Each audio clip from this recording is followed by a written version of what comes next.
Assalamualaikum warahmatullahi wabarakatuh. Hari ini anak-anak kita akan belajar kembali mengenai tematik. Nah, kurang lebih karena pada materi hari ini itu sudah ada atau sudah banyak yang kita pelajari sebelumnya, maka kemungkinan tidak akan ada banyak tugas. Jadi nanti pada IPS mungkin akan Bu Lina beri tugas. Jadi kalau untuk PPKN serta IPA akan hanya berupa penjelasan saja. Oke, yang pertama itu PPKN yang akan kita bahas hari ini adalah kegiatan hemat energi di masyarakat. Outputnya atau apa yang harus kalian buat itu adalah poster karena eh, berisi ajakan gitu. Tapi karena kemarin UTS kita sudah membuat poster, takutnya anak-anak bosan membuat poster terus, maka pada PPKN ini tidak akan ada tugas. Oke, kan Bu Lina jelaskan.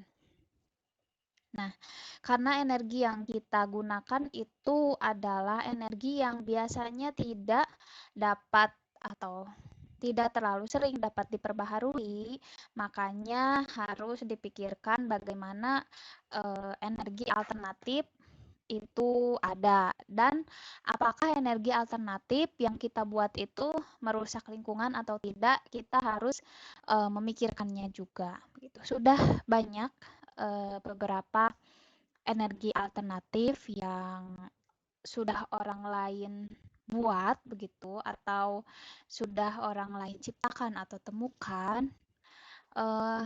Salah satunya itu tujuannya adalah untuk mengurangi energi yang tidak dapat terbaharui gitu, terbaharui secara cepat seperti minyak bumi ya.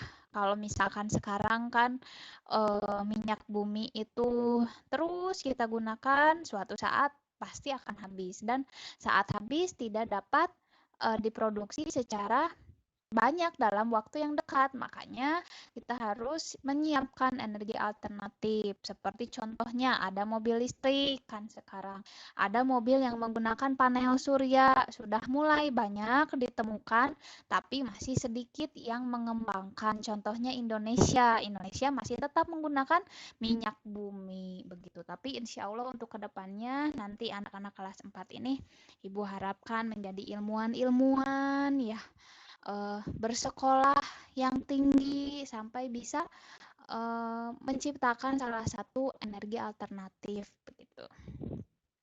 Nah, sebetulnya ini seharusnya kita melakukan wawancara, tapi karena harus social distancing jadi tidak perlu menghemat energi. Jadi intinya mau itu menghemat air, energi listrik, energi bahan bakar begitu ya, itu harus kita manfaatkan semaksimal mungkin.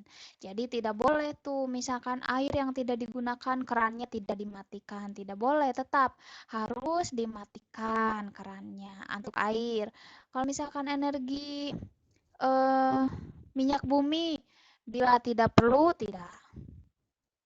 tidak perlu untuk keluar jauh-jauh atau misalkan jalan-jalan sampai ke Garut dan itu pun tidak ada tujuannya gitu.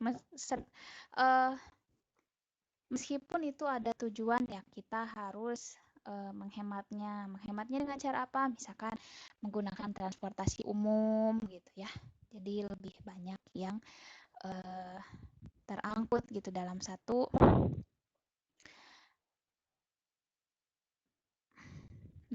mobil gitu. Ini membuat posternya, poster yang seperti sudah kita laksanakan saat PTS. Lalu ini ada IPA. IPA ini perubahan bentuk energi. Ada percobaan. Percobaannya boleh dilakukan bila misalkan bahan-bahannya ada. Bila pun tidak, dengarkan saja penjelasan Bu Lina ya. Jadi di sini kita berbicara mengenai energi alternatif. Energi alternatif yang biasa kita energi yang biasa kita gunakan itu seperti gas, bensin, solar, batu bara, termasuk bahan bakar fosil. Nah, kalau energi alternatif kita bisa memanfaatkan cahaya matahari, air, angin, panas bumi, tapi tentu dengan menggunakan bahan-bahan atau alat yang berbeda pula, begitu ya. Nah, ini energi alternatif contohnya seperti angin, ya. Terus ini panas bumi, hujan, air atau air, matahari, banyak sekali ya. Lalu, nah ini bagaimana bahan bakar bio bisa menghasilkan energi? Ini percobaan yang paling sederhana. Coba sekarang bila anak-anak memiliki permipan, permipan itu biasa kalau Bu Lina ingin membuat roti pakai permipan. Ya, kalau anak-anak atau orang tua mempunyai, boleh silahkan dicoba berdasarkan step atau langkah-langkah yang ada pada modul ini. Seperti isilah sebuah botol plastik bening dengan air hangat sebanyak 50 ml atau 4 sendok makan. Tambahkan 2 sendok teh fermipan atau ragi kue. Aduk dengan lembut, tambahkan 1 sendok gula. Nah, kalau misalkan sepemahaman Bu Lina ya saat membuat roti, kalau misalkan menggunakan permipan itu menjadi mengembang rotinya. Nah, memang sebelum Bu Lina tidak langsung mencampurkan permipan itu ke dalam terigu, tapi Bu Lina memang sengaja Bu Lina apa itu namanya?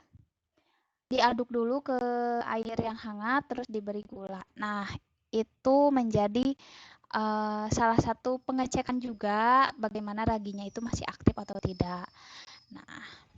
Nah, ternyata Fermipan itu adalah jamur yang tidak aktif. Nah, untuk mengaktifkan jamur tersebut, kita menggunakan air hangat dan sedikit gula. Sedikit gula itu agar membiarkan si jamur permifannya itu untuk cadangan makanannya begitu. Nah, karena jamur tadi yang dalam keadaan tidur itu terkena air hangat, nah jadi si jamur itu hidup dan bernapas serta menghasilkan karbon dioksida yang menyebabkan balon ini seperti ditiup gitu, meskipun tidak ada yang meniupnya gitu ya. Oke. Itu untuk percobaannya boleh anak-anak dikerjakan ataupun misalkan pun tidak apa-apa. Oke. Oke, kita lanjut saja ya. Kita lanjut ke ilmu pengetahuan sosial.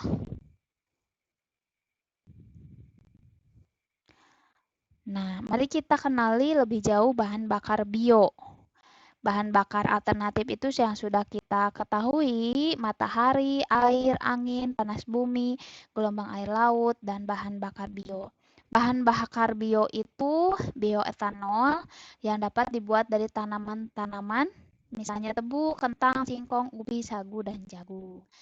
Nah, bioetanol ini dapat menggantikan bensin atau premium, bahkan bahan bakar bio juga dapat berasal dari kotoran hewan.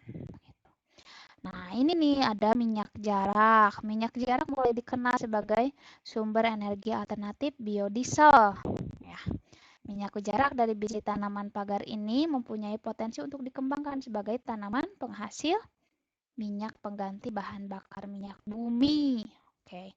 Proses pengolahannya pun sederhana. Nah, masyarakat juga dapat melakukannya. Singkong. Singkong juga bisa dimanfaatkan selain menjadi makanan, singkong juga dapat dijadikan bahan bakar alternatif yang disebut bioetanol.